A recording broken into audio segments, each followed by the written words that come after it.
अस्सलाम वालेकुम, मैं हूं कुरतुलैन आरिफ और आप देख रहे हैं प्रोग्राम TRP 360। नाज़रीन, काफ लीग के रहनुमा चौधरी परवेज़ इलाही ने गुज़िश्ता रोज़ हम टीवी पर इंटरव्यू देते हुए PTI की गवर्नमेंट और इमरान खान के खिलाफ सख्त अल्फाज और इल्ज़ामात की बारिश कर दी। लेकिन फिर हम देखते हैं कि आज ही उनका बयान चेंज हो गया। तो रातों रात ऐसा क्या हुआ कि उनका बयान बिल्कुल तब्दील हो गया? इसी हवाले से बात करने के लिए हमारे साथ मौजूद हैं शबीर हुसैन। शबीर साहब, ये बताइएगा कि ऐसा क्या हुआ रातों रात कि परवेज़ इलाही का बयान ही चेंज हो गया? देखें, वाकई ये तो बड़ा ही कोई कमाल हो गया। कल रात जो ये इंटरव्यू था हम न्यूज़ को, महर बुखारी साहिबा को, चौधरी परवेज़ इलाही का, ये गेम चेंजर समझा जा रहा था। ख़ास तौर से अपोजिशन और उनके जो जर्नलिस्टिक हलके हैं उनसे जो इन्फ्लुएंस्ड हैं, वो सारे के सारे अब ये समझ रहे थे कि game over for Imran Khan. लेकिन आज जो ये बयान है चौधरी परवेज़ इलाही का कि बड़े ईमानदार और नेक नीयत इंसान हैं इमरान खान साहब, और ये कि हम इत्तेहादी हैं, हर मुश्किल हालात में साथ दिया है, मशवरे बाहम होने चाहिए और एक दूसरे के साथ चलना चाहिए, ये बिल्कुल उसका अपोजिट है जिसका आप जिक्र कर रही थी। कल रात जो इंटरव्यू था महर बुखारी साहिबा को, जिसमें उन्होंने ये तक कह दिया कि इमरान खान साहब अपने MNAs को बाज़ाब्ता धमकी देते हैं कि अगर तुम सीधी लाइन पे नहीं चलोगे, यानी कि उनकी लाइन टो नहीं करोगे, तो तुम्हें नैब के हवाले कर दिया जाएगा। ये भी बता दिया था उन्होंने कि अब पेशावर से भी कोई फ़ोन कॉल नहीं आ रही इमरान खान साहब को, और ये भी उन्होंने कह दिया था कि इनके नैपी बदलते बदलते इदारे थक गए हैं, इसीलिए इनको नीचे उतारा जाएगा तो ये ख़ुद नैपी पहनना जो है वो सीखेंगे। तो इस तरह की जब बातें हो जाएं, नैपी तक बात चली जाए, तो ये बड़ा ख़तरनाक सिग्नल होता है कि वाकई कोई दरार पड़ गई है। मसला ये क्या हुआ, मैं आपको बताऊं कि मुस्लिम लीग काफ का एक डायलेमा है, और वो इस डायलेमा के तहत जो है ना बड़ी बुरी तरह एक्सपोज हुई है। अगर कोई जमात सबसे बुरी तरह एक्सपोज हुई है इस सारे अदम एतमाद के कज़िये में, तो वो मुस्लिम लीग काफ है। मुस्लिम लीग काफ का डायलेमा ये है कि वो आज भी परेशान है कि कहीं फ़ोन कॉल आ ना जाए और फ़ोन कॉल चली ना जाए। कल तक का जो बयान था वो शायद ये था कि भाई हमें तो अब कोई फ़ोन कॉल आ ही नहीं रही, तो हम जो चाहें कह दें। तो उन्होंने अपने दिल की बात कह दी परवेज़ इलाही साहब ने। अब जब उनको लगता है, मेरा अंदाज़ा है, अब हो सकता है कि मैं गलत हूँ, लेकिन मेरा अंदाज़ा ये है कि आज सुबह जब वो उठे होंगे तो उनको किसी ने फ़ोन कॉल ना सही लेकिन एक मैसेज ज़रूर किया होगा कि भाई ये तुमने किया क्या, ये तुमने क्या बेड़ागर्क किया, अब ज़रा इस मामले को संभालो। तो वो संभालने के लिए ये ताज़ा बयान आया है जो आज आया है। तो बेसिकली, और आज ही के दिन मैं आपको बताऊं कि लाहौर की सड़कों के ऊपर बाज़ाब्ता होर्डिंग्स लगे हुए हैं कि वज़ीर आला परवेज़ इलाही, ये होर्डिंग्स लगे हुए हैं। बेसिकली गेम ऑफ नर्व्स है। गेम ऑफ नर्व्स के अंदर बुरी तरह मार खाई है मुस्लिम लीग कायदे आज़म, और मुझे लगता है कि अब ये मामला जो है ये हुकूमत की तरफ टिल्ट हो गया है। आज के ताज़ा बयान के बाद मैं आपको बता रहा हूँ कि आज लिख लें, ये 16 तारीख़ है, 25 तारीख तक सूरत हाल पूरी की पूरी हुकूमत की तरफ चली जाएगी, अपोजिशन के लिए मुश्किल हो जाएगी। ये सारा मामला आज जो चीज़ें कल इंटरव्यू से सामने आई थी, आज वो सारा का सारा एक बयान जो परवेज़ इलाही का आया है उसकी झांक बैठ गई है।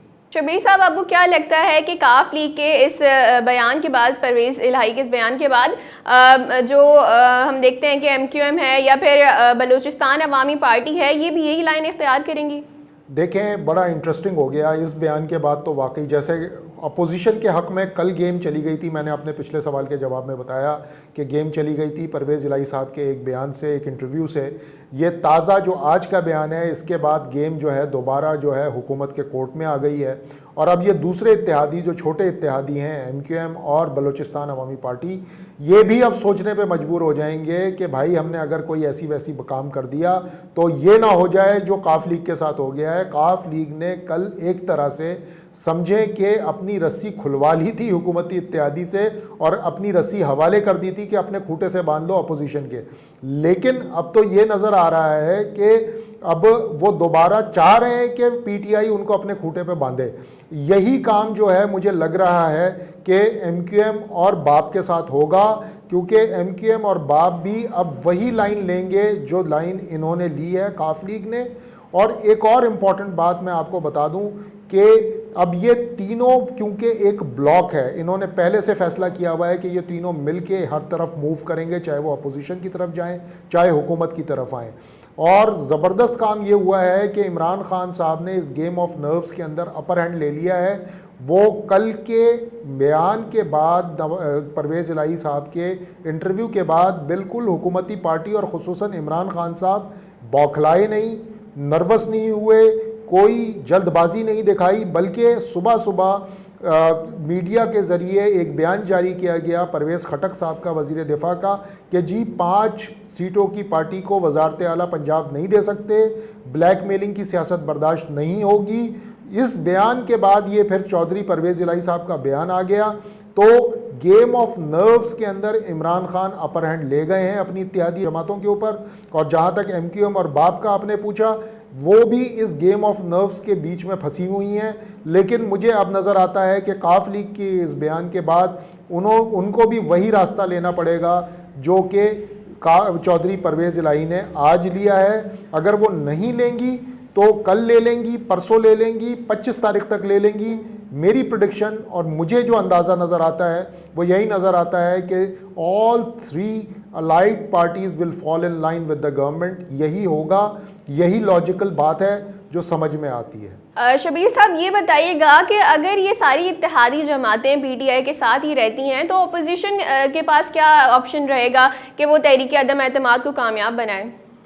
देखें, बड़ा चैलेंज हो जाएगा अगर ये सारी इत्तेहादी जमातें साथ हो गई और कुछ अरकान जो कि PTI के शायद टूटे हैं, खैबर पख्तूनख्वा के या पंजाब के, वो भी इन चीज़ों को बड़ी क्लोजली मॉनिटर कर रहे होंगे। And not to forget Jahangir Tareen group and Aleem Khan group, ये भी बड़ी क्लोजली मॉनिटर कर रहे होंगे। देखें, ये बेसिकली कज़िया ही फ़ोन कॉल का है। जैसे मैंने शुरू में पहले सवाल में कहा कि ये सारा मामला ही फ़ोन कॉल का है। फ़ोन कॉल पे मामला तय हो रहे हैं, चाहे इधर हो रहे हों चाहे उधर हो रहे हों। एक बयान आया कल कोर कमांडर्स कॉन्फ्रेंस के हवाले से कि सिक्योरिटी के ऊपर इस्लामाबाद या 23 मार्च के हवाले से सिक्योरिटी के ऊपर कोई कॉम्प्रोमाइज़ नहीं होगा। और उसके फ़ौरन बाद देखें कि मौलाना फजलुर रहमान को 23 मार्च की जगह 25 मार्च की धरने की कॉल देनी पड़ी, मार्च की कॉल देनी पड़ी। ये बड़ी क़ुव्वत है, बड़ा पावर है, मामलात बड़े संजीदा हैं, गंभीर हैं। तो ये सारों के सारे जितने भी हैं, इन सबों के लिए फ़ोन कॉल्स की बड़ी अहमियत है। एक को शायद आ गई है या मैसेज आ गया है तो उन्होंने आज अपना बयान थोड़ा सा तब्दील कर लिया है, थोड़ा क्या वो 180 डिग्री पे तब्दील कर लिया है, जबकि दूसरे जो हैं वो इन चीज़ों को देख रहे होंगे। और अपोजिशन के लिए जो अब चैलेंज बनेगा वो ये बनेगा कि उन्होंने जितने 7, 8, 9, 10, 11, 20, 30 PTI के MNAs तोड़े हैं उनको संभाल के रखना है उन्होंने, क्योंकि 27, 28, 29, 30 मार्च बहुत दूर है, अभी 15 दिन पड़े हैं। पुल के नीचे से बहुत सारा पानी बहना है और उस जैसे कि मैंने एक प्रोग्राम में पहले भी बोला था कि ये पानी किस तरफ को जाएगा, किसको सैराब करेगा और किसको बर्बाद करेगा, ये बड़ा ख़तरनाक लम्हा होता है। और आपको पता है कि ये फ़ोन कॉल्स जो होती हैं ये पानी का रुख मोड़ देती हैं। पानी का रुख इस तरह से मोड़ा जाता है कि ज़ोर से प्रेशर से पानी छोड़ दिया जाए ताकि किसी की फसल तबाह हो जाए और किसी को एक नॉर्मल प्रेशर में पानी छोड़ा जाए ताकि उसकी जो है फसल सैराब हो सके। तो मामला फ़ोन कॉल का है। बेचारी ये सारी छोटी जमातें फ़ोन कॉल की मुंतज़िर हैं, ये इसी शशोपंज का शिकार हैं। 2 तो अभी तक इसी शशोपंज का शिकार हैं कि अगर हम फ़र्ज़ करें अपने सारे अंडे उठा करके अपोजिशन की बास्केट में डाल दें और कल को हमें फ़ोन कॉल आ जाए तो वो अंडे दोबारा निकालने मुश्किल हो जाएंगे, तो वो अंडे हाथ में लेके घूम रही हैं। तो ये सारा मसला है और ये इस मेरे ख़्याल में 30 तारीख तक ही चलता रहेगा। गो के मुझे ये इशारे मिले हैं कि 25 तारीख तक ये मामला जो हैं वो बिल्कुल क्लियर हो जाएंगे जब एक मरतबा OIC कॉन्फ्रेंस हो जाएगी और 23 मार्च की परेड हो जाएगी। जी नाज़रीन, तो ये था हमारा आज का प्रोग्राम। अब देखना ये है कि काफ लीग के बाद बाकी इत्तेहादी जमातें क्या करती हैं। नाज़रीन, फिर हाजिर होंगे नए प्रोग्राम के साथ। अल्लाह निगहबान।